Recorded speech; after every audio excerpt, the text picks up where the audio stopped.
Hi friends! Hi! Welcome back to our channel Salt and Pepper. ഇന്ന് ഈ video ഇടുവാൻ ഒരു പ്രത്യേക കാരണമുണ്ട്. കഴിഞ്ഞ ദിവസം എൻ്റെ പൊന്ന് അവിടെ ഇരുന്നതേ ഈ തുണിയിൽ ഇതുപോലെ എംബ്രോയിഡറി ചെയ്ത് കണ്ടു. കണ്ടോ? എംബ്രോയിഡറി ചെയ്യുന്ന കണ്ടു.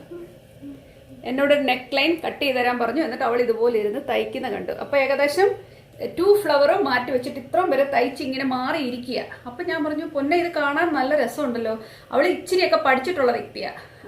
അതുകൊണ്ട് തന്നെ അവൾക്ക് ഇച്ചിരിയുടെ എളുപ്പമായിട്ട് അവൾ ചെയ്ത് ഞാൻ കണ്ടു. അപ്പം ഞാൻ പറഞ്ഞു, അങ്ങനെയാണെങ്കിൽ മോനെ നമുക്ക് ഇതൊന്ന് വീഡിയോ എടുത്ത് നോക്കാം, എങ്ങനെയാണെന്ന് അറിയത്തില്ല. എംബ്രോയിഡറി മുഴുവൻ ചെയ്ത് കഴിഞ്ഞപ്പോൾ കിട്ടിയ എഫക്റ്റാണ് കേട്ടോ. നിങ്ങൾക്ക് എല്ലാവർക്കും ഇഷ്ടപ്പെട്ടോ? അപ്പോൾ വീഡിയോ ആദ്യം തൊട്ട് അവസാനം വരെ കണ്ടു നോക്കുക കേട്ടോ. അപ്പോൾ ആർക്കും അറിയത്തില്ലെന്ന് ഇനി ഒരിക്കലും പറയരുത്, എല്ലാവർക്കും ചെയ്യാൻ പറ്റും. അപ്പം വീഡിയോ കണ്ടിട്ട് അഭിപ്രായം തീർച്ചയായിട്ടും ഞങ്ങളോട് പറയുക. അപ്പോൾ പൊന്നെ നമ്മളപ്പം നൂല് സൂചിയിൽ ഇങ്ങനെ കോർത്തിട്ട് അറ്റത്തിങ്ങനെ കെട്ടിടണം അല്ലേ? അപ്പം നമ്മളിതുപോലെ കെട്ടിട്ട് കൊടുക്കുക. ഇനി എന്നിട്ട് അപ്പോൾ താഴേന്ന് നമ്മൾ മുകളിലേക്ക് സൂചി എടുക്കുകയാണ് കേട്ടോ. ഇങ്ങനെ ആദ്യം എടുക്കുന്നു. എന്നിട്ട് പൊന്ന് ചെയ്യുന്ന പോലെ ചെറുതായിട്ടൊന്ന് കോർത്തെടുത്ത് തയ്ക്കുകയാണേ. കണ്ടോ? ആ കുത്തിയെടുത്ത സ്ഥലത്തേക്ക് തന്നെ നമ്മൾ തിരിച്ച് കുത്തി കൊണ്ടുവന്നേക്കുക. എന്നിട്ട് സൂചി ഇങ്ങനെ ഏകദേശം മുഴുവനും തന്നെ മുകളിലേക്ക് എടുക്കുന്നു. കംപ്ലീറ്റ്ലി ഊരി എടുക്കത്തില്ല കേട്ടോ. എന്നിട്ട് പൊന്നു പറയുന്നത് ആ സൂചിയിലേക്ക് 20 ട്വിസ്റ്റ്, ഇതുപോലെ 20 ട്വിസ്റ്റ് നമ്മൾ ചെയ്യും ഈ നൂലും കൊണ്ട്. എന്നിട്ട് നമ്മളൊരു പെറ്റൽ ഉണ്ടാക്കാൻ പോവുകയാണ്. ഈ കാണുന്ന പോലത്തെ നമ്മളൊരു പെറ്റൽ ചെയ്യാൻ പോവാണ്. അപ്പോൾ 20 പെറ്റൽസ് ആണ് ചെയ്യാൻ പോകുന്നത്. 20 ട്വിസ്റ്റ്. ഇപ്പോൾ 20 ട്വിസ്റ്റ് ആയല്ലേ? എന്നിട്ട് നമ്മൾ സൂചി മുകളിലേക്ക് പിന്നെ എന്നിട്ടാണ് വലിച്ചെടുക്കുന്നത്. ഓക്കെ. ഇത് ശരിക്കും പറഞ്ഞാൽ ഒരു സ്ട്രെച്ചി ഫാബ്രിക് ആയിട്ട് തന്നെ നമ്മളിതിലോട്ട് എന്താ പറയുന്നത്, ആ ഫ്രെയിം വെച്ച് ചെയ്യുമ്പോൾ അത്ര അങ്ങോട്ട് സുഖമില്ല. ഇത് നല്ല സ്ട്രെച്ചി ഫാബ്രിക്കാണ്. എന്നിട്ട് നമ്മൾ താഴേക്ക് വീണ്ടും സൂചി ഇറക്കിയിട്ട് അതിനെ അങ്ങ് ലോക്ക് ചെയ്യുക. അപ്പോൾ പിന്നെ ഇനി ഇതിപ്പോൾ അനങ്ങത്തില്ല കണ്ടോ. ഇനി നിങ്ങൾ ചെയ്യാൻ പോകുന്നത് ആ പെറ്റലിനെ ഒന്ന് ഫിക്സ് ചെയ്യാൻ വേണ്ടി ആ പെറ്റലിൻ്റെ അറ്റത്തേക്ക് വീണ്ടും സൂചി ഇറക്കിയിട്ട് ആ പെറ്റലിനെ ഒന്ന് ഫിക്സ് ചെയ്ത് കൊടുക്കും. അപ്പോൾ പിന്നെ ഇനി ആ പെറ്റൽ അങ്ങനെ തന്നെ ഇരിക്കും, പൊങ്ങിയിരിക്കത്തൊന്നുമില്ല, അത് വൃത്തിയിലിരിക്കും. അതിനു വേണ്ടിയാണ് അങ്ങനെ ചെയ്യുന്നതെന്നാണ് പൊന്നു പറഞ്ഞത്. ഓക്കെ, അപ്പോൾ നമ്മുടെ ഒരു പെറ്റൽ റെഡി ആയിട്ടുണ്ട് കണ്ടോ. അപ്പം നല്ല ഭംഗിയായിട്ട് ആ പെറ്റൽ വന്നേക്കുന്നത്. ഇതുപോലെ നമുക്ക് ഇനി 2 more പെറ്റൽസ് ഉണ്ടാക്കിയെടുക്കാം. വീണ്ടും നമ്മൾ അതിനോട് ചേർത്ത് തന്നെ സൂചി ഇറക്കി കൊണ്ടുവരികയാണ്. കണ്ടോ, മുകളിലേക്ക് കൊണ്ടുവന്നു, പൊക്കിയെടുത്തു. ആൻഡ് ദെൻ ആ അടുത്ത ഭാഗത്തുനിന്ന് തന്നെ ആ നൂല് പൊക്കിയെടുത്ത ഭാഗത്തേക്ക് തന്നെ വീണ്ടും നമ്മൾ അടുപ്പിച്ച് തന്നെ തിരിച്ചു വരുവാണ് അങ്ങോട്ട്. കണ്ടോ. എന്നിട്ട് നമ്മൾ വീണ്ടും 20 ട്വിസ്റ്റ് പറഞ്ഞേ. യെസ്,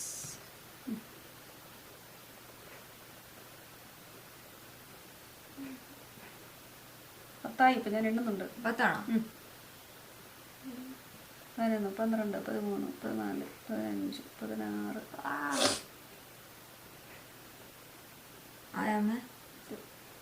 ആയോ? ശരിയാണ്, ഒരെണ്ണം 20 ട്വിസ്റ്റ് ആയിരിക്കുന്നു. എന്നിട്ട് നമ്മൾ മുകളിലേക്ക് എടുക്കുവാണ് ഇതിനെ അടുത്ത പെറ്റലിന് വേണ്ടി.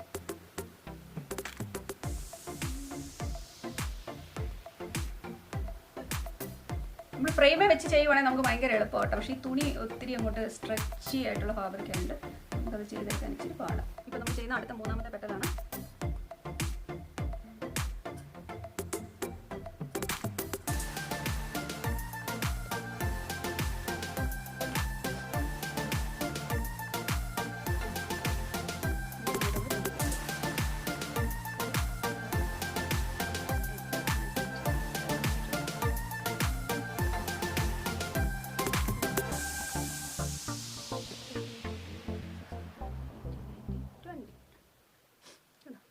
അതാ ട്വിസ്റ്റ് ചെയ്തിരിക്കുന്ന പോലെ ഇരിക്കും നമ്മുടെ പെറ്റൽ.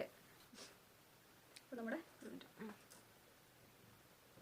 ഇതാണ് അവൾ ചെയ്തേക്കുന്നത്. ഇനി ഇപ്പം ഇതിനകത്ത് ഓരോ ബീഡ്സ് ചെയ്യണം അല്ലേ പറഞ്ഞ മുത്തുകൾ പിടിപ്പിച്ച് കൊടുക്കുകയാണ്.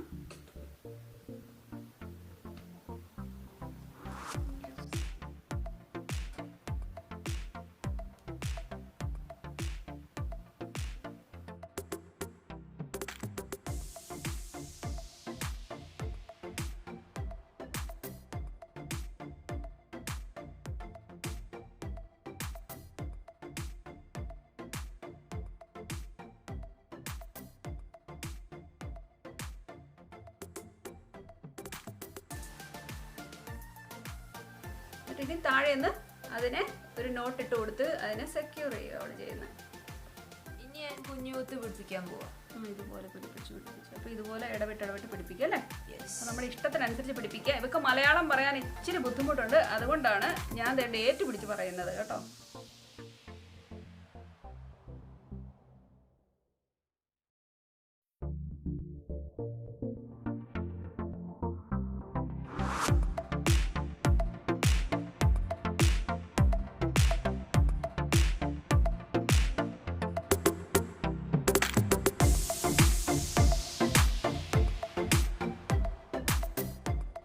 ഫാബ്രിക് ഗ്ലൂ ഉപയോഗിച്ച് ഞങ്ങൾ ക്രിസ്റ്റൽസ് ഒട്ടിക്കുക. നമ്മൾ ഇങ്ങനെ വെറുതെ ഒട്ടിച്ചു കൊടുക്കും അല്ലേ പിന്നെ? യെസ്, അമ്മയും കൂടെ ഹെൽപ്പ് ചെയ്യാം.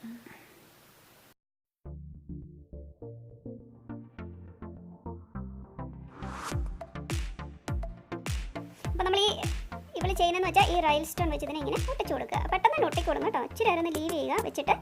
ഫാബ്രിക് ഗ്ലൂ ആണിത്. ഏത് തരത്തിലുള്ള ഫാബ്രിക് ഗ്ലൂ ഇതിന് വേണ്ടി ഉപയോഗിക്കാം. എന്നിട്ട് നെക്ലൈനെ മുഴുവൻ ഇപ്പൊ നമ്മള് എംബ്രോയിഡറി ഈ പൂക്കളി ചെയ്തു. അതുപോലെ തന്നെ ഇടയ്ക്ക് നെയ്യിലെ കുഞ്ഞു ബീഡ്സ്, ഷുഗർ ബീഡ്സും അതുപോലെ തന്നെ ഈ റൈൽ സ്റ്റോൺ, ഈ തിളങ്ങുന്ന കുഞ്ഞു സ്റ്റോൺസും വെച്ചു. ഷുഗർ ബീഡ്സ് ആണെങ്കിൽ അവള് തയ്ച്ചാണ് പിടിപ്പിച്ചേക്കുന്നത്. അതുപോലെ റൈൽ സ്റ്റോൺസ് ആണെങ്കിൽ നമ്മൾ ഒട്ടിച്ചു വെച്ചേക്കുവാണ് ഫാബ്രിക് ഗ്ലൂ വെച്ചിട്ട്. എത്ര ഈസിയാന്ന് നോക്കിയാൽ. നമ്മുടെ സിമ്പിൾ ആയിട്ടുള്ള ഒരു തുണിയാണെങ്കിൽ പോലും നമ്മൾ ഇതുപോലെ നെക്ലൈനെ ചെയ്തിട്ട് നമ്മൾ ഇടുവാണെങ്കിൽ എന്നാ ഭംഗിയായിരിക്കുന്നുണ്ട്. ടോപ്പിന്റെ കംപ്ലീറ്റ് ലുക്ക് മാറും. അതുപോലെ നമുക്ക് കയ്യെ വേണമെങ്കിൽ പിടിപ്പിക്കാം. നല്ല രസമുണ്ട് കാണാൻ, ബ്യൂട്ടിഫുൾ ആയിട്ടുണ്ട്. ഇതുപോലെ തന്നെ ഇപ്പം നമ്മൾ ഇതിപ്പോൾ തയ്ക്കാത്ത ഒരു തുണിയാണ്, അതിലാണ് നമ്മൾ നെക്ക് ലൈൻ ചെയ്തേക്കുന്നത്. തയ്ച്ചതാണെങ്കിൽ പോലും നമ്മുടെ കയ്യിൽ ഓൾറെഡി നമ്മൾ തയ്ച്ചുകൊണ്ട് വന്ന സാരി ബ്ലൗസ് ആണെങ്കിൽ പോലും അതിൽ ഇതുപോലെ നമുക്ക് ഇഷ്ടമുള്ള സൈസിൽ വർക്ക് ചെയ്തെടുത്തു കഴിഞ്ഞാൽ ഭയങ്കര ഭംഗിയായിരിക്കും.